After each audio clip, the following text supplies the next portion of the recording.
right about now on SportsCenter. Pitcher Mike Hampton. Nice 286 batting average, but how about win number 17? Could the Reds keep the pace in the Central? And how does Larry Walker influence the battle between the Mets and Braves? Hey, anybody having a Big Mac attack? Pudge and Igor trying to match the best offense in the bigs. Who wins Game 3 of the wild card showdown at Fenway? Pat Riley staying or going? Vin Baker staying or going? This quarterback just trying to get close to stepping on the field. This running back takes steps at getting back on the field. And this All-Pro is just taking it one step at a time. They don't rush wine and they sure don't rush prime. And now a note from our sponsors. This program is approved for all ages. SportsCenter's next.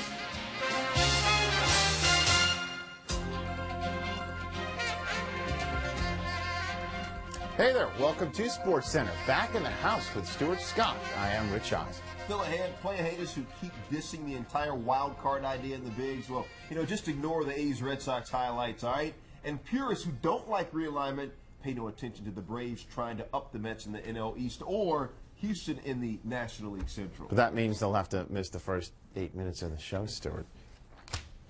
Just a typical day for the Astros Tuesday, placing Derek Bell on the DL. The sixth protected spring training starter to be disabled this year, but only one of those people, Ken Caminiti, came off the DL the day before and picked up the slack, providing a go-ahead 2-run single, leading to another Astros victory. Thus, the banged-up Stros stayed just percentage points behind the Red-Hot Reds in the Central race. Houston hosting the Brewers again on Wednesday. Mike Hampton going for win number 17 on the season. Top of the sixth. Down 2-1 is Hampton and the Astros. Dave Nilsson sends one to left center, but Glenn Barker, nice diving grab. Brewers up 4-2 in the bottom of the eighth. 2 men on for Carl Everett, and he rips one into the corner. Craig Biggio come on down. Everett beats the throw to second. Tim Bogart ties the game at 4. 3 batters later, Paul Bacco chops one up the middle. Ron Belliard can't make the grab. Everett scores. He plates the 2 to tie the game and then breaks the tie himself. The Astros score another and go on to win 6-4. Everett was another of those 6 players to hit the DL this year, and since he's come off it, he's been unstoppable. Thanks to his 2-run double in Houston's 5-run 8th, Everett is now hitting .447 since emerging from the DL on August 6th. Hampton gave up 3 runs on 5 hits and struck out 9 in 7 innings, but got the no decision. The Pirates in Cincinnati. Top of the 5th, Pirates up 6-2. Dale Swaim leading off against Brett Tomko. Swaim busts out the whooping stick for the first time in 2 years. Pirates lead 7-2 on Swaim's job. Now 2 outs in the 5th. Keith Osick up with a man on. Grounds one up the middle, but there's Pokey Reese ranging, flipping to Barry Larkin, who makes a nice play to get Warren Morris at second. Now Hal Morris in the bottom of the 5th. Sends one to center. Brian Giles, you want me on that wall? You need me on that wall. Swam going for his second home run of the game in the 6th inning, and he got it. There's a drive to left Homering field. from both sides of the plate. A Mantelesque job by the former Yankees bullpen catcher. And the Pirates win, beaten up on the Reds 12-6. So Swaim hadn't homered, period, since September of '97. And on Wednesday, he hit 2 in 1 game, and he hadn't done that since 1988 when he was with the Brewers. Neither homer was a dink pop fly, by the way. The first went 419 feet, the next 411, and both helped sink the Reds into second place in the NL Central. They just had their big bats ready tonight. Well, it's part of the game. We're going to get beat once in a while. What's the difference when they get beat 12-6 or 2-1? Well, I got the crap kicked out of me, so it's not very easy to swallow, but you try to learn what you can from it, and midnight strikes tonight. It's a new day, and I got to start in 5 more days against Atlanta, and that's what I got to focus on. Houston pulls ahead of the Reds now in the NL Central race by 1 game. Cincinnati has 1 less loss, but has played 4 fewer contests. Both teams have relatively soft schedules, with Cincy holding a slight edge the rest of the way. The teams meet September 28th and 29th in Houston. Later, we'll check in on the NL race, even tighter than the Central. No percentage points separated the Braves and Mets entering Wednesday. We'll let you know if either team broke the flat-footed tie atop the East. Again, that's later in the program. Plot, subplot, so many subliminal facets to the A's Red Sox series. There's no time to talk about all of it. The A's 1 game back of Beantown for the wild card. Monday, Oakland's bullpen blew a 4-run lead. Tuesday, Oaktown jumped out to another 4-run lead. But then they just kept adding on. A 17-hit, 12-run house party. Gil Heredia getting his first career 9-inning complete game. Brett Saberhagen suffering his shortest outing in 4 years. Maybe Saberhagen headed to the DL with a bum shoulder. Okay, I guess we did talk about it. A's can tie Boston in the wild card race with the win. Bottom five, Bo Sox up 4-zip. Runners at the corners, one out. Watch closely, there will be a test. Troy O'Leary to center. Rich Becker makes the catch. Brian Dahlbeck tags from third. Becker's throw goes to second. Nomar Garciaparra gunned down there for the third out before Dahlbeck gets home. Home plate umpire tells Jimmy Williams Nomar tagged out to end the inning before he scored, so no run. Jimmy's like, oh, I knew that. I just wanted to come out and say hello. A's would tie the game at 4, but in the bottom of the 7th, Jose Offman straight off the meat rack. Past first base, Trot Nixon, who had just tripled, scored. Offman a triple of his own, 157 times this year, at least 2 straight homers. This was only the 9th time this year, 2 straight triples. Boston goes on to beat Oakland 7-4. Bo Sox get their 6th win in 8 games while handing Kevin Appier his first loss since being traded to Oakland. Red Sox have taken 2 of 3 in the series. Pedro Martinez will pitch the finale on Thursday after being scratched from his last start for showing up late to Fenway. Says A's skipper Art Howe, it would be a huge lift if we could beat him. Toronto, losers of 6 straight, hosting Seattle. Peace. Jay Buhner, top second, no score. On his way to a thick 3 for 4 days, 11th homer of the year, 2-run job, 2-zip Seattle. Bottom 8, 5-1 Seattle, bases loaded, 2 out. Willie Green trying to up his .207 batting average, trying to be a player, but Brian Hunter got his PhD, his player-hater degree. And then Brian was knocked, no, he really wasn't knocked out. He was fine. He got up. Don't leave. Jays lose 5-1. Luke Piniella, career win number 1,000 as a skipper. After the game, Junior Griffey, some of the Mariners snuck up on Piniella, doused him with champagne, said, Lou, I got a little emotional. I didn't think I would, but I did. Piniella, the 18th big league skipper with 1,000 wins and 1,000 hits as a player. Toronto, on the other hand, not happy, 7 straight losses. We're obviously in a funk, and we're not finding ways to win the game, whether it's pitching, hitting, defense, whatever it is. We're just having trouble, and hopefully we can bounce back from this road trip. We can't just hang our heads and say it's over with. You know, it's time to go out there to the West Coast and, you know, put a hurting on them guys. You know, it's something that, you know, today we didn't score the runs, you know, and the pitching's been pretty much sour. With the day off tomorrow, I need it. I hope the club needs it, and hopefully we can get it back together a little bit on the road trip.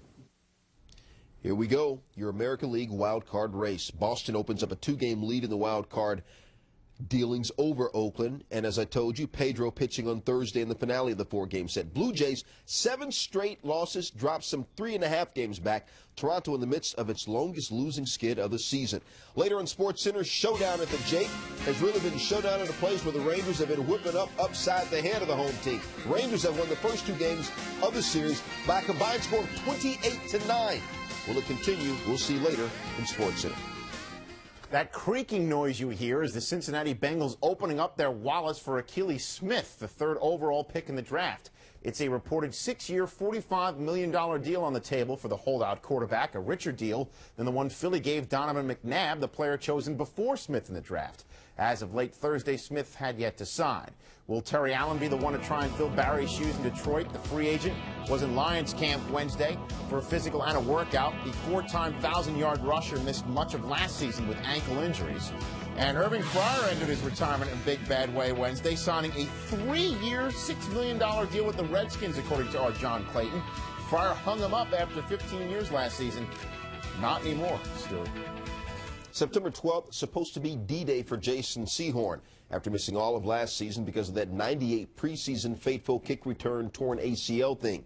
Sehorn looking forward to opening day 99, but he may have to wait. Along with his knee rehab, one of the best all-around athletes on the planet is suffering from a lingering hamstring that may be more serious than he thought, and he could miss the Giants' 3rd preseason game this year and the season opener. Other news, Bucks DT Warren Sapp, who sat out Tuesday afternoon's workout after straining his back in the morning practice, sat out Wednesday's practice as well. But good news for the former high school All-American tight end. X-rays on his back are negative. Seahawks tight end Christian Faria can't get no love. Coming off major ankle surgery, he had his right knee scoped Wednesday after tearing cartilage. Christian should be back in 2 to 3 weeks. In the past 2 weeks, the Miami Heat signed Otis Thorpe and re-signed Dan Marley. And on Wednesday night, the Heat took care of the big kahuna. Pat Riley signed an agreement that will keep him in charge of the club well into the next century. How well into the next millennium and how more well off it will make Riley, we don't know. No terms were released. Since bolting the Knicks 4 years ago, Riley has led the Heat to 190 wins and 3 division titles. And yes, Knick fans, the Heat let us know about the deal via fax. Vin Baker isn't going anywhere either. Even though he opted for free agency back in July, Baker has signed a 7-year deal to stay with the Seattle Sonics. Our David Aldridge says Baker can earn up to $86 million if he meets several weight-based and other incentives. Coming up, could Mark McGwire take another step closer to 50 before heading to New York this weekend? He hit number 50 in New York last year. We'll check in on Lawrence Phillips on the eve of his 49ers debut. And can Dion take another step closer to health? If he does, it won't be a lateral step. We'll explain. This is SportsCenter.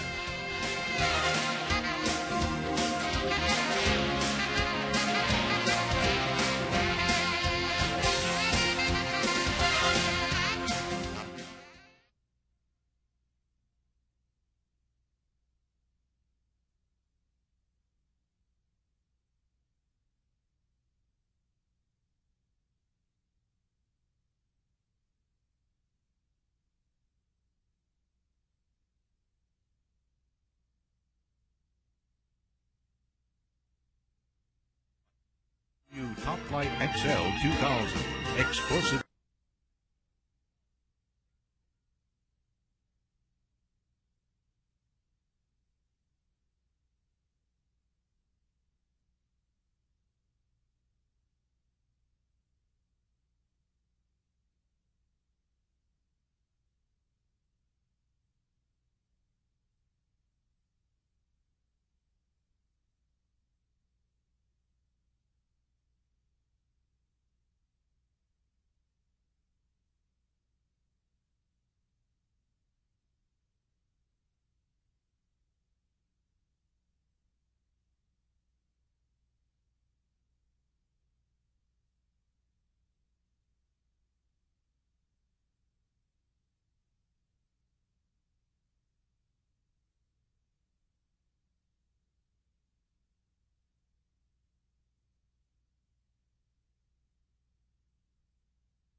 SportsCenter is brought to you by Spalding Top Flight, the all-new Top Flight XL 2000.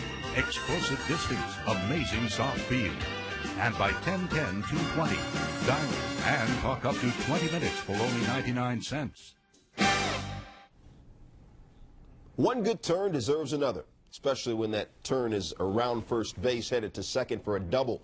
A week ago, Mets pitcher Al Leiter doubled off Pods hurler Woody Williams in a New York win. Tuesday, Leiter pitching, Woody hitting, and hitting whale, a double. Says Williams, it's kind of nice to turn the tide on him. But despite the loss, the Mets still a big league best 23-9 since the break. Still tied with Atlanta atop the NL East, still in San Diego, playing the Pods on ESPN. Top 1-2 out, Robin Ventura. Slow your roll, Robin. 3-run shot, 28th of the year, 34 RBI in 32 games since the break. Top 3, Piazza. We've been hoodwinked, bamboozled. We didn't land on Plymouth Rock. Plymouth Rock landed on us. Piazza's 28th homer of the year. He's got 5 jacks in the 6 games on their road trip. Well, to Piazza, it's a road stand. He's hitting 500 in those 6 games. Mets win it 9-1. Hey, get this. Up until Sunday, the Mets had not had a pitcher throw a complete game all year. Sunday, Kenny Rogers got their first. On this night, Masato Yoshii got their second. 2 complete games in 4 games. Both Mike Piazza and Robin Ventura both went 2 for 4. Both had their 28th home run, and both had 3 RBI. Stan Spencer of San Diego now 0-6 in 11 starts since winning his Major League debut last September. A Wednesday matinee, Braves at Colorado. The futuristic Dante Bichette. Why is it the future has no sense of style? Gerald Williams thought he had a sense of style, but Bichette's got crazy mad hops, crazy style, robbing the home run. Gerald went 0 for 5, Bichette making up for an 0 for 3 day at the plate. Bottom 9, still 1-1. John Rocker pitching, Larry Walker. 3-run shot, holla at a brother. Walker's second home run of the game, fourth multi-homer game this year. Walker said of Rocker, he makes this awful grunting noise when he throws. Ball game. Rockies win at 4-1. Walker also said of his second homer, it was either the slider or the curveball, one of those two that definitely wasn't where he wanted to throw it. Can you believe it? 2 straight games at Coors Field were just 5 total runs in each game. Both Colorado lows this year. Here is your National League wild card race. The Mets grab a 1-game lead with 40 games left. The Mets still have 12 games left with the Braves, Diamondbacks, and Astros. Tough schedule. Both the Mets and Braves have much tougher schedules remaining than the Astros or Reds, which might be a factor in that NL wild card race. As if we could bring the Borscht Belt to Dallas, but what's hurting the Cowboys these days? Don't ask. They're 0-2 this preseason. 7 starters have yet to appear in either game. Chris Warren visited a therapist in Colorado Wednesday to look at last season's groin injury that's still nagging him, and Dion hasn't played period since last year's Game 11. But there is some good news on the injury front in Big D. Ed Werder reports. The wide receiver whose presence is supposed to improve Michael Irvin or make him less significant returned to the Cowboys practice field on Monday. Rocket Ismail had been sidelined with a sprained left shoulder since August 4th. Quarterback Troy Aikman's not concerned about the time lost, even though Rocket must learn a complex offense. I'm comfortable with the fact that we will develop a good rapport here over the next couple of weeks and be fine once we go into the season. It won't be as good as what it would have been had he not have gotten injured, but still we've spent enough time in the off season and what time we'll get from here to the start where we'll be fine. It looks like he's still favoring his shoulder a little bit, but you know that's going to go away. You know what I mean? It's his first day back out there, and you know I think he'll come along fine. He's a professional. You know what I mean? Rocket's been in the league a long time. He knows how to get himself back out there. We wish and hope, you pray that everybody's out there all the time getting to work, but you know, it's just not going to happen that way. People are going to get injured. That's just the game. Meanwhile, Deion Sanders remains sidelined while rehabilitating his surgically repaired big toe. He's still hoping he'll play again, but remains completely uncertain as to when that might happen. I just take day by day. I go day by day. Each day I'm feeling better and better. I could run forward and backwards all day long, but my whole game depends on cutting, planting, and pushing off, as a basketball player would do. My whole game depends on that, reacting and acting. So until I get to that level of stability and have the same force and the same push in my left side as I do in my right, I can't do what I'm accustomed to do. Have you been frustrated the past 3 weeks, or are you patient about the whole process? I'm patient. They don't rush wine, and they sure ain't gonna rush prime. Sanders bicycles about 12 miles a day as part of his rehab program and says his overall conditioning is such that if he's able to play again, he'll be in the best shape of his career. When the Cowboys might benefit from that, nobody knows for certain.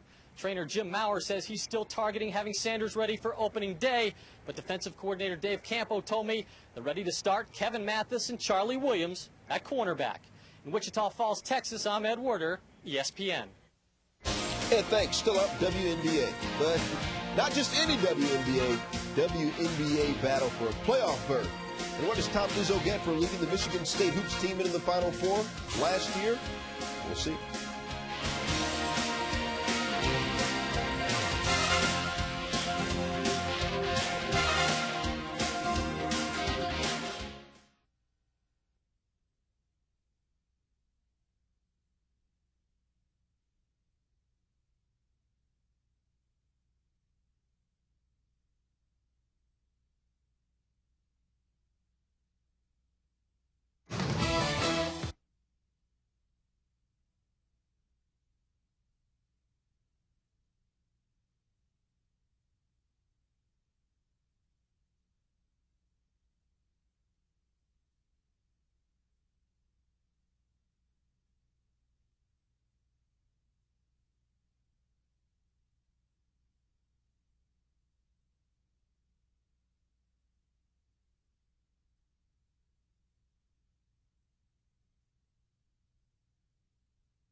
WNBA, Detroit at Orlando. Miracle looking for a win to secure a spot in the WNBA playoffs. Miracle Shannon Johnson silk from 15 feet, 2 over 9. Elaine Powell driving, sees an open Sherry Sam. You go, girl. Sam 3 of 4 from three-point land. Elaine Powell driving all the way for the layup and the foul.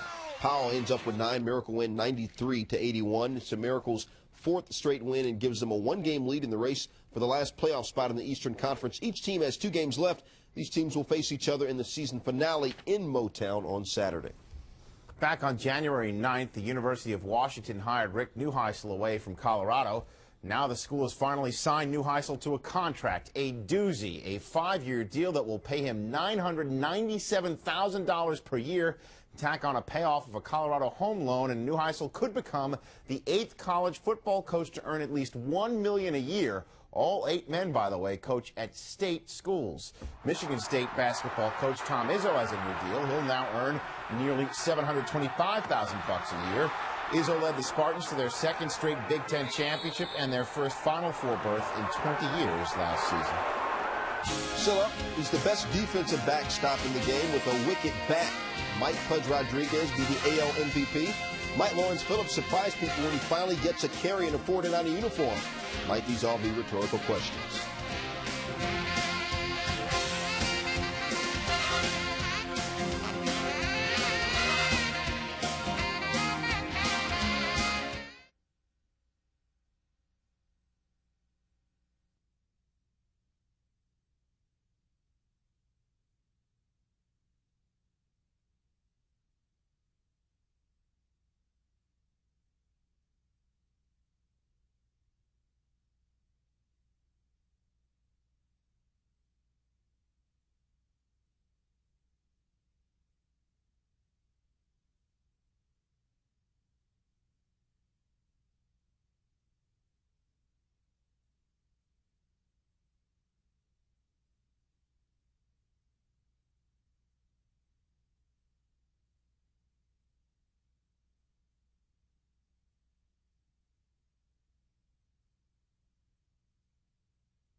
Dubbing the Rangers-Indians series this week a showdown has been a mistake by the Lake. Texas took the first 2 games 28-9, said Indians skipper Mike Hargrove. Giving up 28 runs is not exactly something you strive for.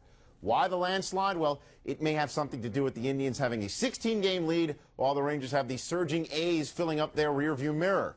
Said Royce Clayton, winning games now might be a little more important to us than to them.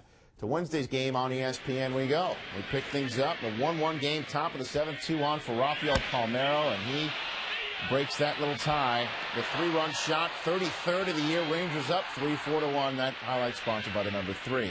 Later in the inning, watch this, Stu. Okay. Lee Stevens grounder up the middle. Roberto Alomar. How about that? No, he didn't just. Worthy of another look. Flips behind the back, off the leg, 1 bounce, nothing but Omar. And then he blows a bubble. Bottom of the 7th, Pudge flips the mask to the home plate ump, who makes the catch, and then Pudge makes the catch. Laz Diaz gave Pudge back his mask because the ump already had one. Oh. Rangers win 6-1. The Rangers have hit 10 homers in taking the first 3 games of this 4-game set. They've won 4 straight overall, a streak during which they've scored 44 runs on 60 hits to take a 6.5-game lead over Oakland. But what left Cleveland most impressed Wednesday was how John Burkett made the offense stand up. 1 run, 5 hits, 8 innings, including a season-high 8 strikeouts. he's a veteran pitcher. He knows how to pitch. He knows how to get people out. And when when he has command of his pitches and he's locating his pitches well, then he's successful, and that's what he did tonight. He did this one other time to us, I think early last year in Texas. Came in and absolutely dominated us, and it did pretty much the same thing tonight. He's thrown the ball well against us before, and you just got to tip your hat. He's on top of his game tonight. He had all his pitches working. He worked ahead in the count and just kept our hitters off balance. I mean, it's just one of those nights where, he was on top of his game, and you just tip your hat. It was, he pitched a great game. To the boogie down, Yankees down 1-0 to the Royals. Bottom of the 8th, 2-on-1 out. Chuck Knobloch frozen by Derek Wallace. Chuck doesn't like the call. Next batter, Derek Jeter. Wallace looking. Eric Cooper calling that inside strike, much to the dismay of the top of the Yankee lineup. And the Royals win 3-0 for the third straight night. A game at Yankee Stadium entered the 7th inning scoreless, but that's okay for arriving fans because that's about when the traffic on the Deegan eases up. Rookie Dan Riekert pitched a gem in his 7th career start, 7 shutout innings, making a tough luck loser out of Andy Pettitte, who gave up 0 earned over 8. He's given up 2 earned over his last 31 innings, Stuart. Lawrence Phillips, born-again Christian, born-again running back, from a 6th overall pick in the NFL draft to being a 10th round pick of the NFL Europe Barcelona Dragons.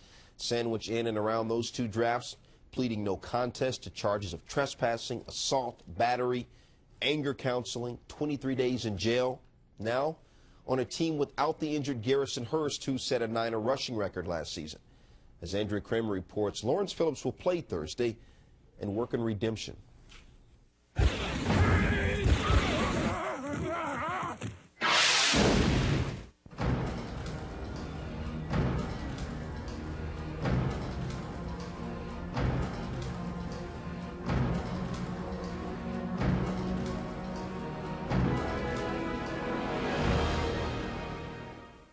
Lawrence Phillips returns to the NFL with plenty of risk on his resume. Bill Walsh returns to the NFL with 3 Super Bowl rings, the moniker of genius, and a best-selling book in which he cautions against taking chances on players like Phillips. Is Bill Walsh general manager listening to Bill Walsh author? Darn right I looked at that and I thought about it. Had to make, in a sense, a calculated judgment. There's been a conversion, we would like to think. There's risk. It flies in the face of my so-called teachings. How much tolerance will you have for him? Well, not much. Not much. He's not expecting tolerance. He's not expecting us to be lenient. If it doesn't work out, we keep moving. We're not going to live with something that's a problem and festers with us. There's not even a chance of that. He knows what's at stake. I mean, it's his career. Although the Niners say they're treating Phillips like everyone else, they've surrounded him with a support system that includes fellow Cornhusker and former 49ers great Roger Craig, who spends about 4 days a week with Phillips. He knows he made a mistake. He knows what he has to do. I mean, we all make mistakes in our lives. What are you going to do, criticize him for the rest of his life? And at the age of 24, someone could have attained maturity? At the age of 24, someone can find themselves and turn their lives around. And that's what we're anticipating. As much as the Niners and Phillips want to, they can't totally put his past behind him. According to league sources, Phillips is in stage 2 of the NFL's drug and alcohol program, subjecting him to testing up to twice a week. If he fails the test, he would be suspended 4 weeks without pay. He's also in the NFL's violent crime program, which includes mandatory counseling. If he fails to comply with that, he would be suspended.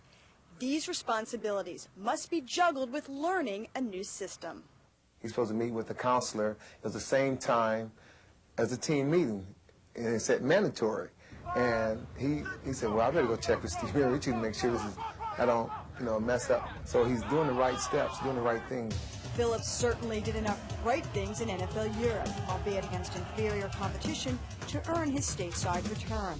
He was the first back in the 7-year history of that league to break 1,000 yards rushing, and his behavior on and off the field merited a letter of recommendation from Oliver Luck, the president of NFL Europe, to the commissioner of the NFL, Paul Tagliabue. But there is a wear and tear factor after an 11-game season, which ended June 27th. Plus, he re-aggravated a pulled hamstring. So the Niners are limiting what he does in training camp. But it hasn't tempered Walsh's expectations that he can be a 1,000-yard rusher and average 15 to 20 carries a game. He'll be one of the better backs and certainly a very efficient one if he's not knocked down easily, and that's what worries me. He makes these cuts, these tremendous lateral cuts, right at the line of scrimmage. Why will it be different this time? Just because of weight difference. I think coming, I shedded about 30 pounds, and I'm a lot faster, and I just think that I'm in better shape than I was the first time I was in the league.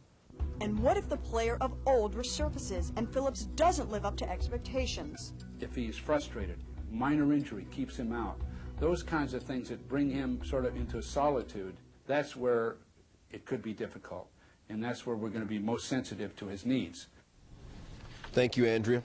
The 49ers put up a team record 2,544 yards to lead the league in rushing last season. They did it by averaging 5.2 yards a pop, best in the league by half a yard. In the last 9 years, the Niners have had 3 1,000-yard rushers. Garrison Hurst the last 2 years and Ricky Watters in '92. With Hurst return unsettled, Lawrence Phillips and Charlie Garner will have to pick up the slack, and they start picking up the slack Thursday, 8:15 on ESPN. The Seahawks and the Niners. Mike Holmgren's New Birds taking on the team that made him a coaching commodity, San Fran. Thursday night football on ESPN. Coming up, this is what you would refer to as a member's kick. We follow the bouncing ball at the U.S. Amateur, and with Sammy bounce one in the bleachers in Arizona. The home run chase. We check in on it in a moment.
U.S. Amateur Golf Championships first round of match play. Tim Jackson against Georgia Tech star Bryce Motor, who once shot a round of 60 while playing with President Clinton.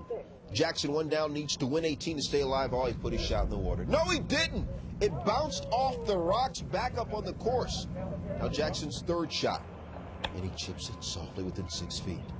Jackson knows he needs to save par, and here comes the par putt. I'm talking quietly because it's a golf highlight. And he misses it.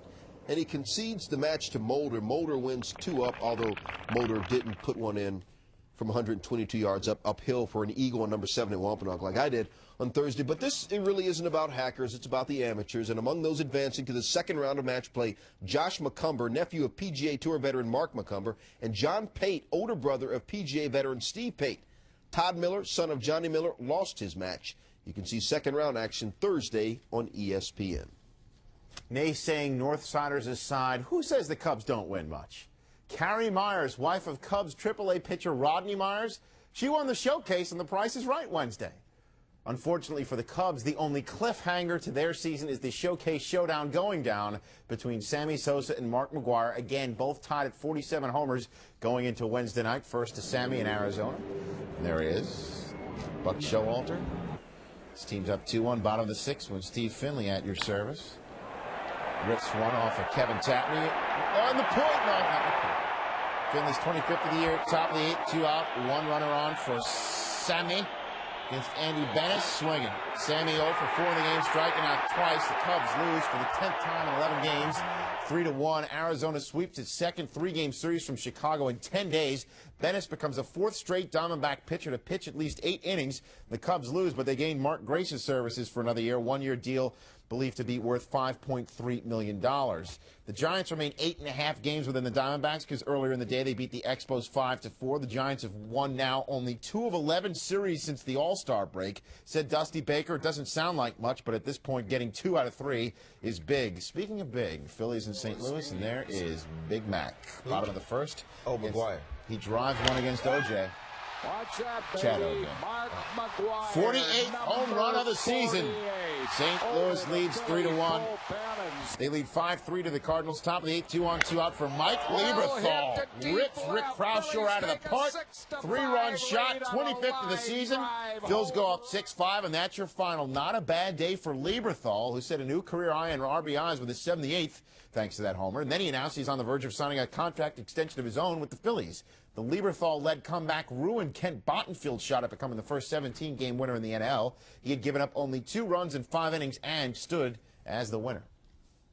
More ahead, Pete Sampras tries to extend his winning streak at Indianapolis and deal with an unexpected obstacle. We'll tell you about that. And when will Darryl make it back to the Bronx? Peter Gammon draws up some diamond notes in the dirt when we get back.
To Indianapolis for the RCA Championships, Guillaume Raoult against Pete Sampras. Sampras against Raoult, who's on fire.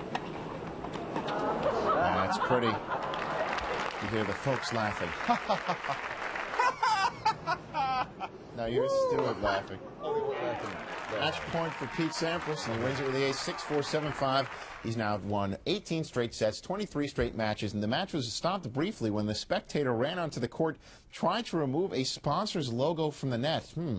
Pat Rafter struggled, but advanced 10-seed Thomas Enqvist got the gate, thanks to fellow Swede Magnus Larsson. Leg Mason, Andre Agassi, thank you very much. You'll be here all week. Thank you. Thank you. Agassi in the near court against Mikael Tillström of Sweden. Andre says, I'm just done with all this madness. Nice winner. Agassi now serving in the near court. This is in Washington, D.C., by the way, this stuff. Agassi cruises 6-1, 6-1.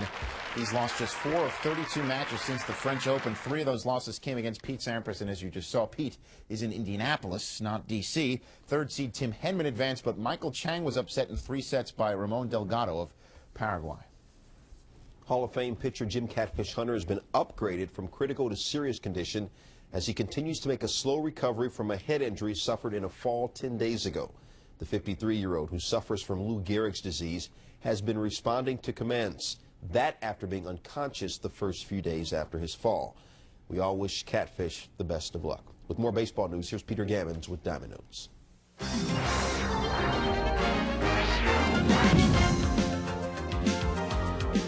This winter's free agent class has no Kevin Brown or Mo Vaughn, Albert Bell or Rafael Palmeiro, or even Robin Ventura or Brian Jordan. Look at the best of the free agent pitchers. David Cohn and Chuck Finley are expected to stay put. Mike Jackson's value may be high just because there are so many teams needing closers, and Jackson and Mike Trombley are the only free agent closers.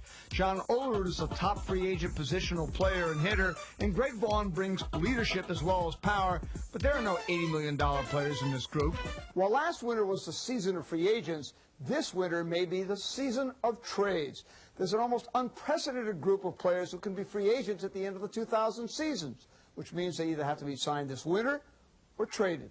Junior Griffey, Alex Rodriguez, Manny Ramirez, Sean Green, Carlos Delgado, Mike Mussina, Juan Gonzalez, Greg Biggio, Mike Hampton, Chipper Jones, John Smoltz, Barry Larkin, Mike Lieberthal, Jim Edmonds, Brad Radke, Tino Martinez. Quite a group. It had been widely assumed that as soon as Phil Garner was fired, that he would be hired in Baltimore.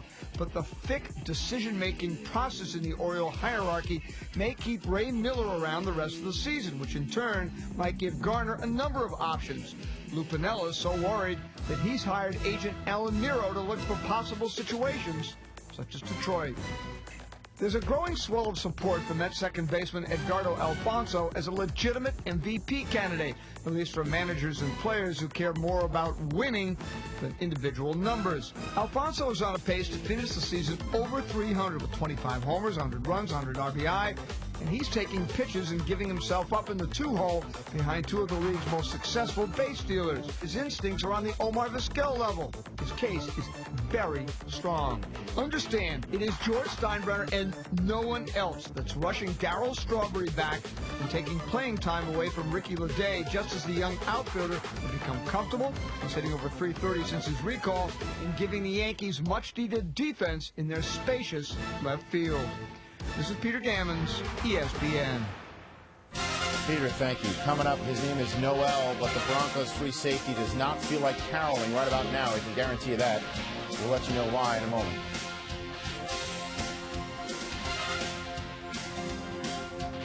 Diamond Notes is brought to you by Toyota. Every day belongs to you. Make it count.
Thursday on an expanded edition of NFL Tonight. There's a new king in the Dome. We'll take a look at his plans to end the league's longest postseason drought.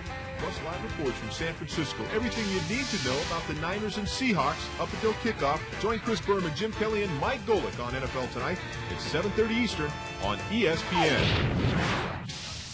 Check out some training camps at Broncos camp. Second-year DB Torrey Noel knocked unconscious.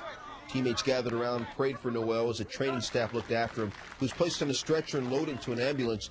He was later diagnosed with a herniated disc and may require surgery after practice. Head coach Mike Shanahan talked about it. The positive signs that we thought he was all right initially. You know, what's really tough is when it doesn't look good. When, you know, somebody's down there for a minute or 2 minutes and they have no feelings or somebody's knocked out. The positives were that, you know, he came back very quickly.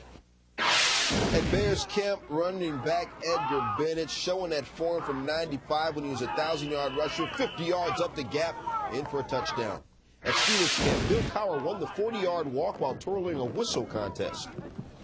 I really like the focus. It's been a very focused camp, even though it's been short. Hopefully we could stay longer, but we couldn't, because I think everyone in the league is kind of going through that right now because of the late start of the season.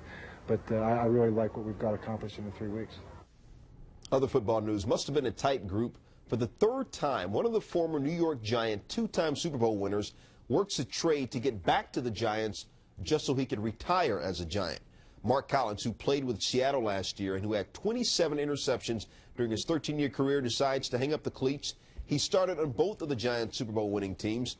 Collins could also hit from his DB spot, 749 career tackles.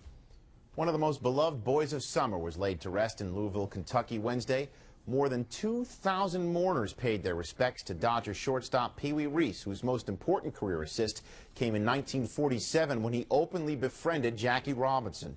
Sandy Koufax was one of the many Dodger teammates on hand Wednesday, saying of Pee Wee, he was a teammate of 4 years, a friend for 40. What is there to say? The 8-time All-Star helped bring 7 pennants and 1 World Series to Brooklyn, making him a folk hero in that borough to this very day. Rachel Robinson, Jackie's wife, offered her condolences to Reese's widow, while Reese's teammates paid homage to the Little Colonel, the man who was the undisputed leader of this team wherever they went. I just have nothing but praise for the man, because to me he was the greatest Dodger that ever lived. I remember him as a teammate, but I wasn't much of a player on those teams. I had just joined it, but I remember as a friend for 45 years. Without the help of Pee Wee Reese, I would not have been a Hall of Fame baseball player, because he taught me how the game was supposed to be played. Harold H. Pee Wee Reese passed away Saturday after a 2-year battle with lung cancer. He was 81 years old. Still ahead, no money, no endorsements, no movie deals, just hustle for the youngsters. Winner goes to the Little League World Series.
WNBA, Phoenix at Houston. Cheryl Swoops, huge night for her. She had a 3 right there.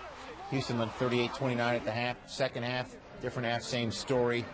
Jennifer Rosati to Polina Sakova to Janet Arcane.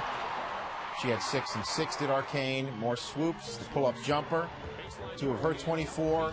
She helped finish off the Comets' home regular season schedule with a flourish. 24 points on 9 of 12 shooting, 6 boards, 4 assists, and 3 steals. As for Los Angeles, it whipped up on Minnesota, reduced its magic number to 1 to clinch home court in Tuesday's playoff game against Sacramento. LA has 2 games left to the season. Back to baseball, the red-hot Paul Konerko homered for the 3rd straight day. Troy Gloss's error scored the winning run as the White Sox win for the 6th time in 7 games.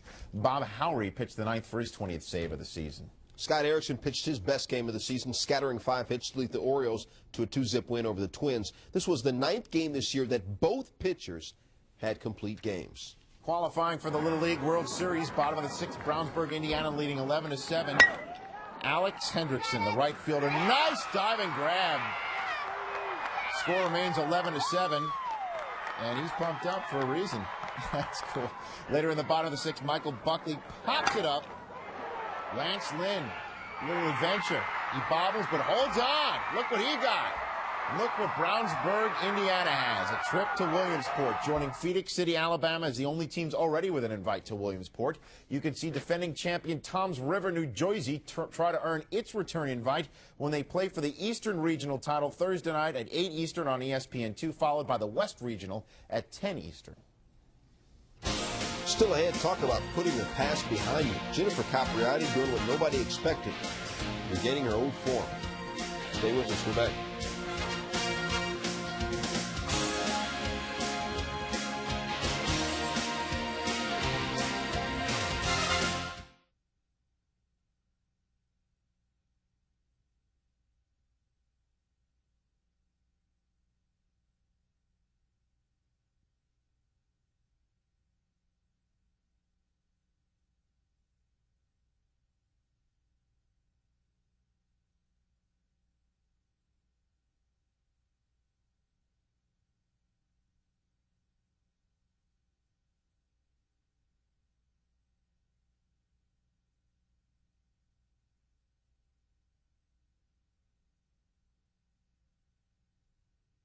SportsCenter is brought to you by Isuzu.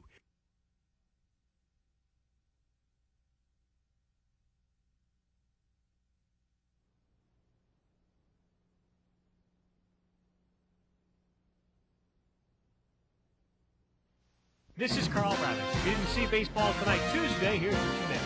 I really believe that the whole home run thing has gone above having to win, and I don't think there's any question. That's what's frustrated McGuire the most. That is just absolutely textbook. And then on the breaking ball, same alignment, same approach to the ball. Everything is right there. The shoulder, the head, the hip. But then when the ball is breaking down and then he releases the front hip. Join Jason Stark of the Philadelphia Inquirer and me Thursday, 12:30 a.m. Eastern. A's and Red Sox wrap up their 4-game set. Pedro Martinez looks for his Major League high 18th win. With his father, John, looking on in Dodger Stadium for the first time since Darren Dreifert's rookie year in 1994, Dreifert pitched his 2nd career complete game, both shutouts. He also went 2 for 2 at the plate, shutting out the Marlins 7-0, a 7-hitter there. Terrell Lowry hit a grand slam, more than enough offense for Wilson Alvarez and Albie Lopez, who combined on the 1-hitter. The Tigers, losers in 16 of the last 21, got shut out for the 11th time this year, most in the major leagues. Tennis, Du Maurier, Jennifer Capriati facing Natalie Toziat in the 2nd round. First set, Toziat serving near court. Sweet serve and volley by Toziat. That's serve, and that's a volley. She wins the first set 6-1. Second set, Capriati coming back on triple set point. Capriati, who won this tournament in 91, serving far more. Toziat returns. Capriati with the ill forehand winner down the line. Capriati takes the second set 6-4. Third set, all Jennifer all the time. Toziat serving. Good get in the baseline by Capriati. Toziat counters a nice volley. Jennifer, money, and the cross-court winner. She pulls off the 3-set upset, 1-6, 6-4, 6-2. Elsewhere at the Du Maurier, Serena Williams, seeded 8th, injured her right shoulder in practice and defaulted her 2nd-round match. 4th seed Yana Novotná upset by unseeded Ai Sugiyama. On the Wednesday night pitch, Columbus Crew and the Metro Stars, 47th minute, tied at 1. The free kick, Columbus' John DeBrito unleashes a laser. Crew goes up, 2-1. 60th minute, still 2-1. Brian McBride, no relation to Bake, heads it over to Stern John, who flicks it in. John's second of the game. It's 3-1 Crew. 1 minute later, McBride with the cross. John with the header. Leaps with the head. Crew wins 4-2 on John's 5th career hat trick. And he's wearing a sports bra. Revolution and mutiny from Foxborough. Under 3 minutes to go in the first half. No score. That is until Richie Kachow heads it in. That's all the mutiny would need. 1-0 is the final. Coming up. No, don't worry. We're not going to go through every tantrum Lou Pinella's ever had again. Sweet Lou, however, is the inspiration of our Did You Know? SportsCenter is brought to you by Isuzu. We don't make cars because life is too big for cars.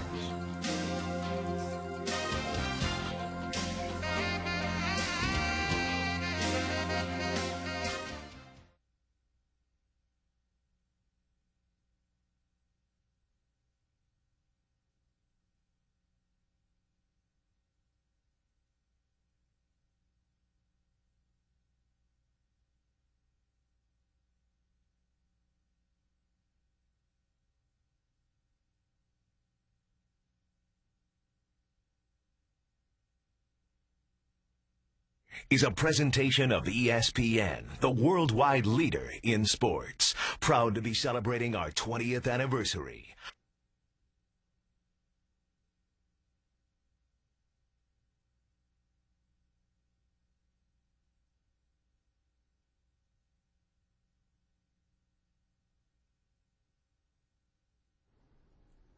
Holy cow, Sweet Lou Pinella.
I'm Gary Miller in Los Angeles, inviting you to stick around after SportsCenter. You've seen the Padres play the Mets earlier tonight on ESPN.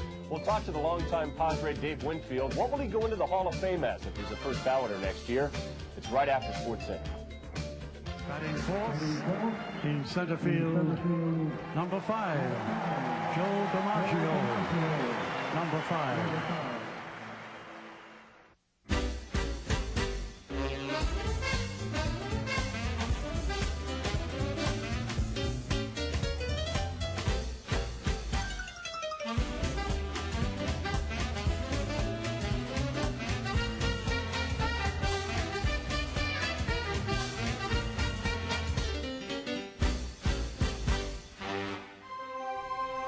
Now I'm supposed to say something that sums up how great Joe DiMaggio is. I think you just saw how great Joe DiMaggio is, and you know. He's number 22 in our Sports Century list of the top 50 athletes of the 20th century. Joe DiMaggio's story this Friday, 10:30 p.m. Eastern on ESPN. Did You Know is brought to you by Invesco. You should know what Invesco knows. As you saw earlier in the show, Lou Piniella earned his 1,000th win as a Major League skipper Wednesday as the Mariners swept Toronto. Piniella, the 18th big league skipper to win 1,000 games and also have over 1,000 hits as a big league player. Sweet Lou Piniella had 1,705 hits in his major league career, which means he has a shot of making a list, literally, like, because there's only one guy on it right now. Did you know the only major league manager with 1,500 wins and 1,500 career hits as a player is Hall of Famer Fred Clark. Clark won 1,602 games as a manager and had 2,672 hits for Louisville and the Pirates at the turn of the century. And as your calendar turns to Sunday, turn to ESPN because we're going to go to Seattle. Manny Ramirez and Robbie Alomar, Jim Thome and the Indians taking on A-Rod Jr. and the Seattle Mariners. 8 Eastern on the TV side, 7:37 p.m. on the radio side. That was a big last segment for us. I'm Stuart. I'm Mitch. SportsCenter is a presentation of ESPN, the worldwide leader in sports. Proud to be celebrating our 20th anniversary. For more, log on to ESPN.com, part of the Go Network. Go.com.